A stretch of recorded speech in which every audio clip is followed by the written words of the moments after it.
himbauan agar ketika kita ibadah jauhkan dari postingan-postingan kita untuk menjaga kebersihan kalbu kita. Oleh sebab itu ini penting, sangat-sangat penting.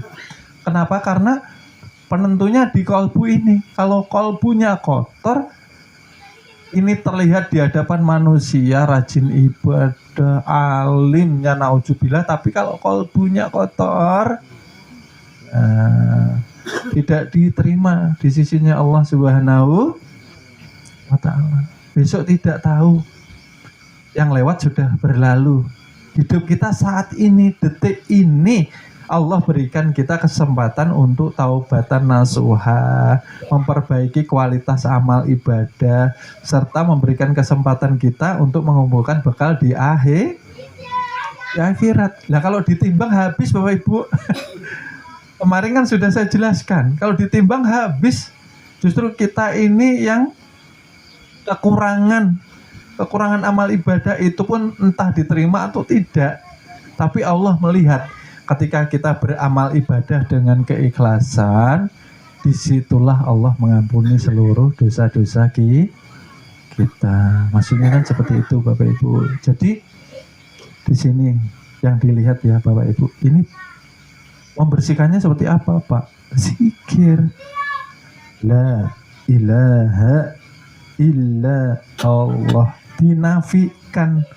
Ya, dinafikan itu apa Bapak Ibu? Ya, dilepas, dibuang yang bukan menjadi hak milik kita. La ilaha, diisbatkan, dinyatakan bahwa yang wujud, yang nyata, terang benderang, yang ada memberikan nikmat setiap hari kepada kita, nyata Allah Subhanahu wa ta'ala. Kaki kan diberi setiap hari tuh Bapak Ibu. Ke pasar nyaman, ya, antar sekolah nyaman karena punya kaki. Tapi untuk berdiri sholat ketika kita mendengarkan azan, apa kira-kira ikhlas? Nah, ya kalau enggak capek, kalau enggak malas. Ini kaki yang memberi siapa? Allah. Yang memberi kekuatannya kodrat irodat dari Allah. Kalau dicabut jadi stroke. Baru tertilik rasanya nikmat berjalan. Karena yang sudah stroke mereka pengen berjalan. Lah yang berjalan disuruh tegak menjalankan 5 waktu masih berat. Kira-kira usul kepada Allah atau tidak Bapak Ibu? Susah. Karena tidak taat.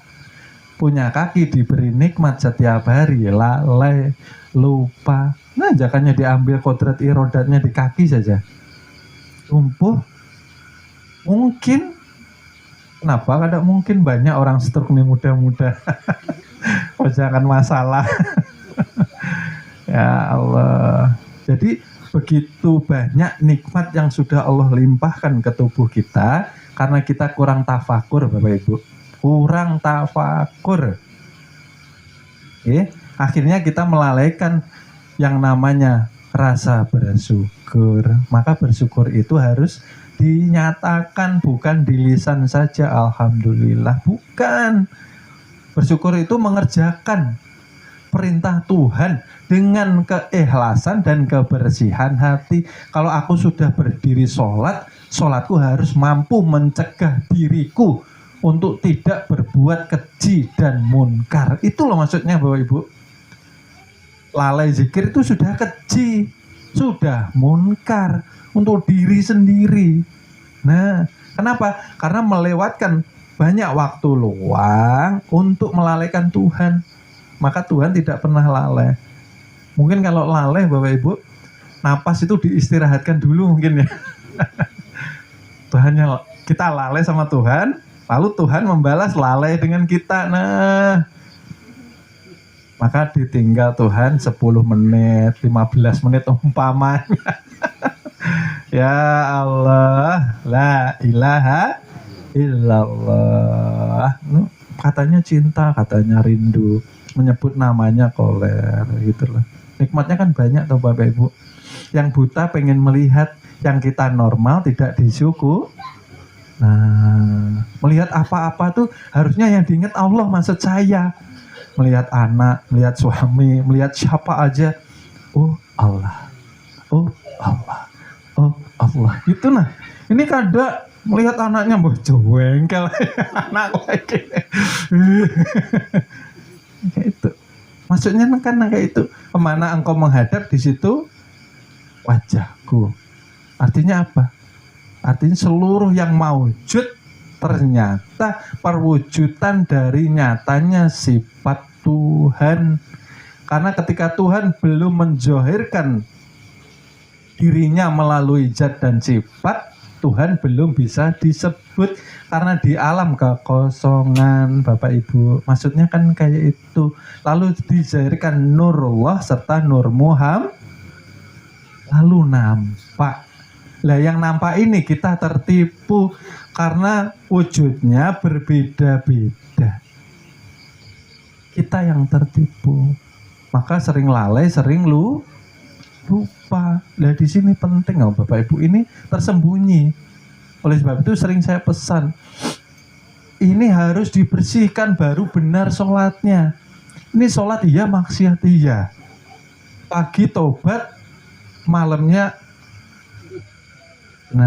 terhijab, tercover lagi, lalu maksiat lagi. Maksiat itu seperti apa sih? Maksudnya Pak, tidak ada rasa takutnya.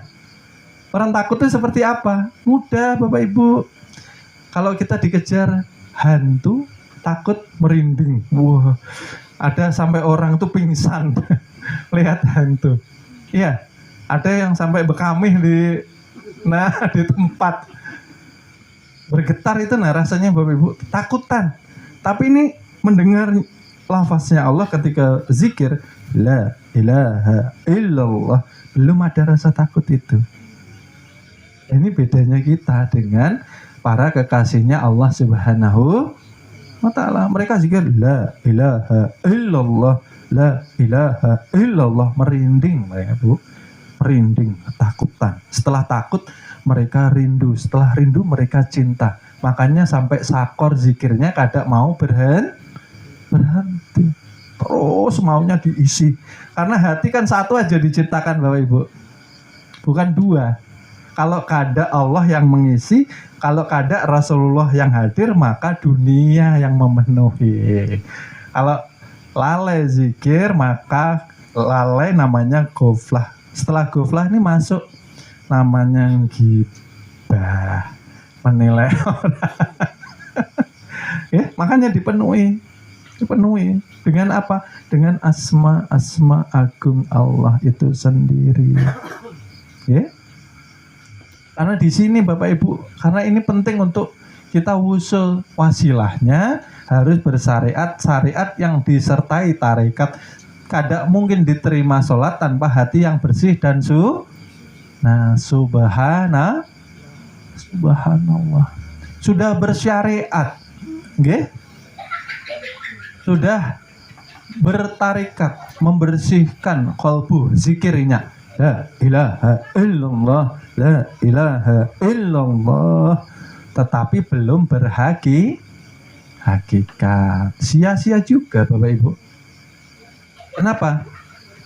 Karena sebelum ruh dimasukkan, dibungkus batang tubuh, ruh ini yang sudah berbaiat kepada Allah Subhanahu wa ta'ala.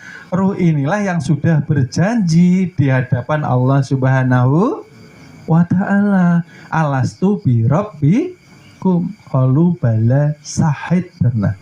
Benar, engkau Tuhan kami ya Allah. Maka ketika ruh membenarkan, maka Allah membalasnya, wa ashadu anna Muhammad Rasulullah, engkau adalah utusanku. Yang kita kaji di sini, hati-hati ya Bapak Ibu. Muhammad hakiki, bukan junjungan Nabi besar kita yang di Mekah Al-Mukarramah itu yang mempunyai pangkat kenabian. Yang kita bahas hakikat Muhammad yang menjadi utusan di setiap tubuh insan. Jadi kita ini utusan Allah. yang harus kembali kepada Allah Subhanahu. Dikatakan Rasul utusan, nyatanya dirasa. Bagaimana merasa? Karena adanya nyawa. Dia menyatakan diri, keluar masuk, terlihat napas. Ketika basornya ingin dilihatkan, maka dia melihat dengan mata. Kan seperti itu maksudnya. Ketika dia berkalam, maka terucap yang dikatakan perkataan. Jadi ruh ini pun harus kembali mengesahkan dirinya kepada zat dan sifatnya Allah Subhanahu wa ta'ala, supaya ruh ini tadi bersama hati dan batang tubuhnya menjalani hidup di dunia dengan kesabaran dan keikhlasan, Bapak Ibu. Karena Bapak Ibu, terkadang kebanyakan orang rajin sholat, orang rajin zikir masih berkeluh kesah, masih buruk sangka dengan Tuhannya. Karena batang tubuhnya ketika menyatakan syahadat asyhadu, maka diujilah keimanannya di hadapan Allah Subhanahu wa ta'ala dengan dititipkan. Nah, ini bahasanya harus dipahami, bukan ditimpakan ujian dan cobaan, dititipkan saja. Ketika kita mampu menerima dengan sabar, dengan ikhlas, maka titipan itu akan diambil kembali. Karena ini ujian para salik yang akan suluk menuju kepada Tuhan. Setelah tadi harus memperbaiki kualitas sholatnya, ya Bapak Ibu ya. Dia sholat, tapi setelah sholat dia mampu mencegah dirinya dari perbuatan keji dan betul, sudah benar. Lalu dia sholat juga disertai dengan hati yang bersih. Dia sholat tapi juga rajin zikir. Sudah benar, hilang rasa ujubnya, takaburnya, sombongnya, irinya, dengkinya hilang sudah. Akhirnya timbul rasa apa tadi? Tawaduk, rendah hati. Kada perlu kita melihatkan ke orang kita ini orang yang rajin ibadah, kada perlu Bapak Ibu. Takutnya kita yang kada tahan. Kada tahan apa? Kada tahan tiupan daripada tipuan syaitan. Karena syaitan tuh membisikkan terus, wih kamu ini paling rajin sholatmu, nah lalu merasa paling banyak ibadah.